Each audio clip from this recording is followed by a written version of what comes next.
En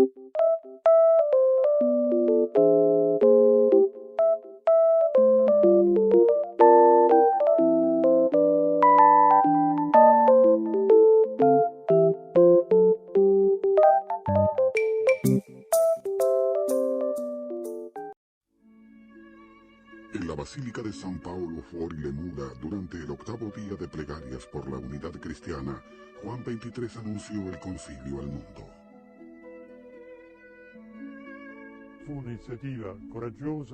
Fue una valiente iniciativa llevada adelante por Juan XXIII en persona, quien era totalmente consciente de su importancia. El Papa Juan lo pensó durante 2 o 3 meses, lo consultó con muy poca gente, pero tomó su decisión en los primeros días de enero de 1959. Entre 1959 y 1961 tuvo lugar una extraordinaria consulta. Se organizaron comités de preparación y el Papa les encomendó el estudio de los documentos de trabajo, mientras se pedía a obispos de todo el mundo sus opiniones y sugerencias. Pocos años después, el mismo Papa recordó que los cardenales presentes en la Basílica de San Paolo, fuori le mura, donde hizo su anuncio, se quedaron callados y probablemente asombrados por una propuesta tan imprevisible e imprevista. En 1962 el mundo fue testigo de un momento histórico motivado por el Papa XXIII y su nueva causa.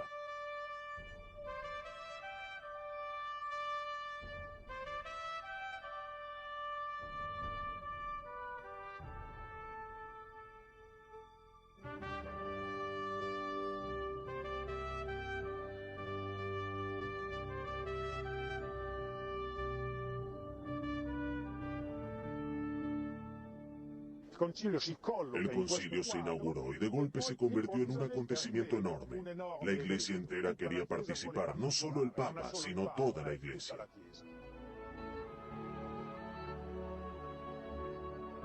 El Concilio Vaticano II tuvo lugar entre 1962 y 1965, dividido en 4 sesiones durante las cuales los obispos se reunieron en asamblea plenaria en Roma. La primera desde el 11 de octubre hasta el 8 de diciembre de 1962, la segunda desde el 29 de septiembre hasta el 4 de diciembre de 1963, la tercera desde el 14 de septiembre hasta el 21 de noviembre de 1964 y la cuarta desde el 14 de septiembre hasta el 8 de diciembre de 1965, día de la solemne conclusión en San Pedro.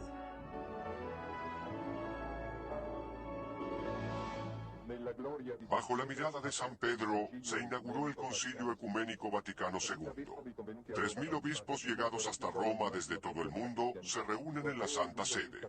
El cortejo llega a medir 4 kilómetros. Todas las campanas de Roma suenan al unísono.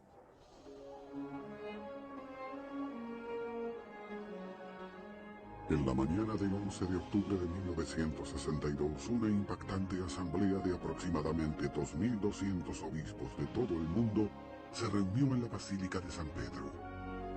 En la plaza se congregó una enorme multitud rodeando la larga procesión de sacerdotes a medida que lentamente se abrían paso hacia la basílica, la sede de la Asamblea del Concilio.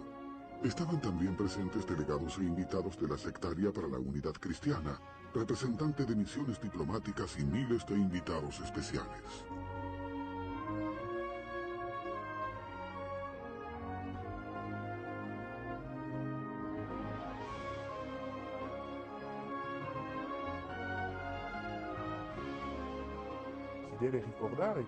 Debemos recordar que el Concilio Vaticano II fue la asamblea de votación más grande de la historia de la humanidad. Había más de 2.000 sacerdotes presentes. Era la primera vez que los obispos se reunían. No se conocían entre sí y en ese momento fue el extraordinario acontecimiento que permitió que obispos de todo el mundo se reunieran, trayendo consigo sus diferencias culturales y sociopolíticas. Los obispos se congregaron y eso produjo un verdadero despertar de la conciencia misional, apostólica y evangélica de la Iglesia. Los obispos aprendieron a apreciar la oportunidad de convivir y se dieron cuenta de que ningún obispo puede lograr nada solo. Un obispo no es realmente un obispo si no trabaja en comunión con el resto del episcopado. Ils ont vu qu'un évêque n'est pas fait pour être seul. Un évêque n'est vraiment évêque. La solidaridad, o mejor, para usar un término del concilio, el estado colegiado, es la base de la vida de la Iglesia. Ou bien en mot conciliaire, la collégialité est à la base de la vie de l'Église. Hola, ¿qué tal? En este día voy a hablar de los concilios, para llegar al Concilio Vaticano II. Pero nos preguntaremos, ¿qué es un concilio? Un concilio es una asamblea de obispos convocada por el Papa para debatir asuntos importantes acerca de la Iglesia. Debe de estar presente el Papa y las decisiones que se tomen deberán estar aprobadas por el Papa.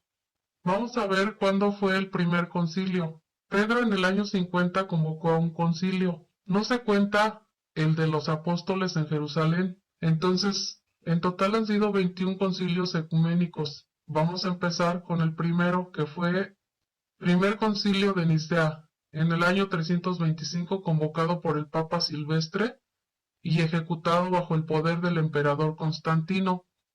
Este concilio condenó la herejía de Arrio, que negaba la divinidad de Jesucristo y su consustancialidad en el Padre.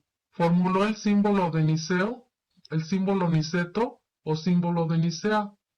El segundo concilio, y fue el primero de Constantinopla en el año 381, convocado por el Papa San Damasco. Este se ocupó de las herejías de los macedonios, y también se perfeccionó el símbolo de Niceo, o el credo niceno-constantinopolitano. El tercer concilio de Efeso en el año 431, convocado por San Celestino I y precedido por el patriarca Cirilo de Alejandría.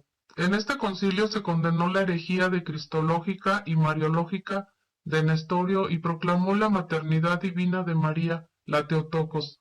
El símbolo de Efeso precisa que las dos naturalezas, humana y divina de Cristo, están unidas sin confusión, y por lo tanto María es verdaderamente Madre de Dios. El cuarto concilio de Calcedonia en el año 451, convocado por el Papa San León I, el Magno. En este concilio trató de las herejías de quienes negaban a Jesucristo la naturaleza divina o humana, o las confundían. Seguimos con el quinto concilio, el segundo de Constantinopla, en el año 553, convocado por el Papa Virgilio. Condenó la herejía de los 3 capítulos, confirmada la doctrina de los concilios anteriores sobre la Trinidad, la divinidad de Jesucristo y maternidad de María, que es divina. Condenó el monofisismo, que dice que Jesús solo está presente en la naturaleza divina y no en la humana. El sexto concilio, el tercero de Constantinopla, en el año 680-681, convocado por el Papa San Agatón, condenó solamente la herejía de quienes admiten en Cristo una sola voluntad, monotelista. La doctrina del siglo VII admitía en Cristo 2 naturalezas y una sola voluntad. Trataba de una solución de compromiso ante el cristianismo trinitario y el monofisismo. El concilio séptimo, el segundo de Nicea en el año 787, convocado por el Papa Adriano I, este afrontó la doctrina de los iconoclastas y definió la legitimidad del culto de las imágenes sagradas. Los iconoclastas son quienes destruyen pinturas o esculturas sagradas. Seguimos con el concilio octavo, el cuarto de Constantinopla, en el año 869-870, convocado por el Papa Adriano II. El tema principal fue la condenación del patriarca Forcio, autor del Cisma Oriental. En el siglo IX separó la Iglesia Católica de la Iglesia Ortodoxa. Seguimos con el concilio noveno, el primero de Letrán, en el año 1123-1124, convocado por el Papa Calixto II. Duró un año, celebrado en el tiempo de la lucha de las investiduras, y se ocupó de ella lo mismo que la simonía, el celibato y el incesto. Vemos que la simonía es el pecado de la sociedad eclesial. Consistía en la venta de cargos eclesiásticos al mejor postor. El celibato es un estado de una persona que no se ha casado, lo ha decidido por sí mismo por motivos religiosos. Incesto es la práctica de relaciones sexuales entre personas de la propia familia consanguíneos. Seguimos con el 10º concilio, el segundo de Letrán, en el año 1139, convocado por el Papa Inocencio II, trató de los asuntos de los falsos pontífices, la simonía, la usura, las falsas penitencias y los falsos sacramentos. Se condena a Arnoldo de Brescia. Seguimos con el 11º concilio, el tercero de Letrán, en el año 1179, convocado por el Papa Alejandro III, para condenar a los albigenses y valdenses, la simonía, se dictaron disposiciones para la reforma moral de los miembros de la Iglesia. ¿Qué son los albigenses? Era un movimiento religioso gnóstico que se propagó en Europa en el siglo XI, contaba con el apoyo de los señores feudales de la Corona de Aragón. ¿Y qué son los valdenses?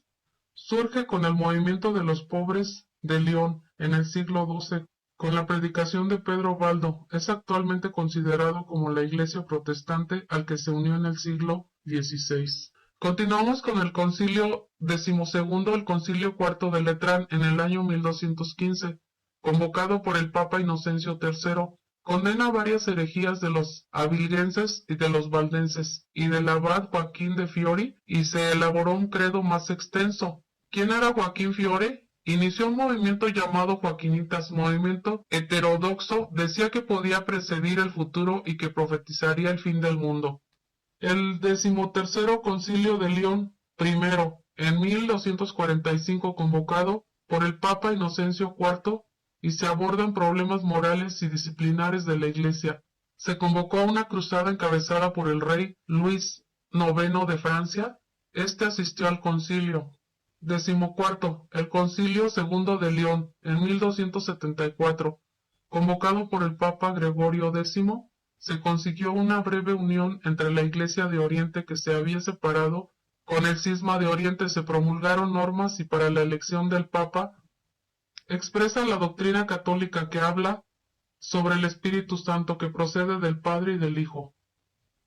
Seguimos con el Concilio XV, el Concilio de Viena, en el año 1311 y 1312, convocado por el Papa Clemente V, trata de los errores de los templarios y se dictan normas para reformar el clero. Concilio XVI, el Concilio de Constanza, en el año 1414-1418, convocado por Martín V, se ocupa de las divisiones de la Iglesia provocadas por el Cisma de Oriente. Lo legitimó Gregorio XI al hacer la convocación formalmente. Seguimos con el Concilio XVII, el Concilio de Florencia, en el año 1431-1445. Aquí se busca la pacificación religiosa de Bohemia, la unidad con los ortodoxos, sin resultados, y la de los armonios y jacobitas con la Iglesia de Roma. Convocado por Eugenio IV, logró la unión de la Iglesia. El Concilio XVIII, el Quinto Concilio de Letrán, en 1512, convocado por el Papa Julio II y clausurado por el Papa León X, tuvo como tema central la reforma de la Iglesia. Se propuso una cruzada contra los turcos, la cual no llegó a realizarse. El Concilio de Trento, en el año 1545-1563, convocado por Pablo III para tratar el problema de la escisión de la Iglesia por la Reforma protestante. Se ocupó de temas doctrinales, morales, disciplinares, de acuerdo con la problemática del protestantismo. El decreto sobre la justificación, el de los sacramentos, el de la Eucaristía, el canon de las Sagradas Escrituras. ¿Qué es la escisión? Es la causa de división. El Concilio XX, Concilio Vaticano I, en 1869-1870, convocado por el Papa Pío IX, afrontó temas fundamentales de la fe y constitución de la Iglesia, la potestad del pontífice romano y su infalibilidad cuando habla ex cátedra en temas de fe y moral. ¿Qué significa infalibilidad? El Papa está preservado de cometer un error, permanece libre de error, mantener y guiar a la Iglesia en la verdad y sin errores en cuanto a la fe y a la moral. El Concilio Vaticano II, en el año 1962 y 1965, pues como podemos ver este es el último concilio convocado por el Papa Juan XXIII Tuvo 4 sesiones, solo presidió la primera etapa ya que murió el 3 de junio de 1963. Las otras 3 etapas fueron convocadas y presididas por Pablo VI, quien fue su sucesor. Este fue un concilio pastoral no dogmático. Dogmático es una verdad o hecho indiscutible, irrefutable, innegable, fidedigno y no admite duda alguna. El Concilio Vaticano II menciona los pilares de nuestra fe que son la tradición, las Sagradas Escrituras, el magisterio de la Iglesia.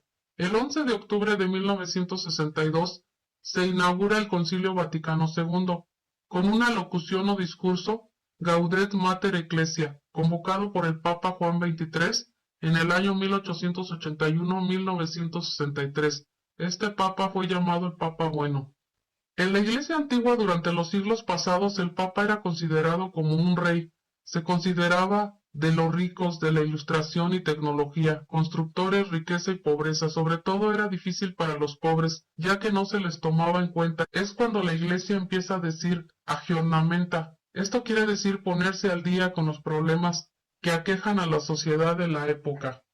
En Francia e Inglaterra comienzan a llevarse la teología de la liberación, el marxismo. Esta idea era, hay que juntar la sotana con las armas para estar en paz con el pueblo. Había sacerdotes que celebraban la misa escondidas y también sacerdotes que tomaban las armas. Juan XXIII decía, hay que dejar la corona y las grandes colas. Ahora, después del Concilio Vaticano II, el pueblo es el que es más importante.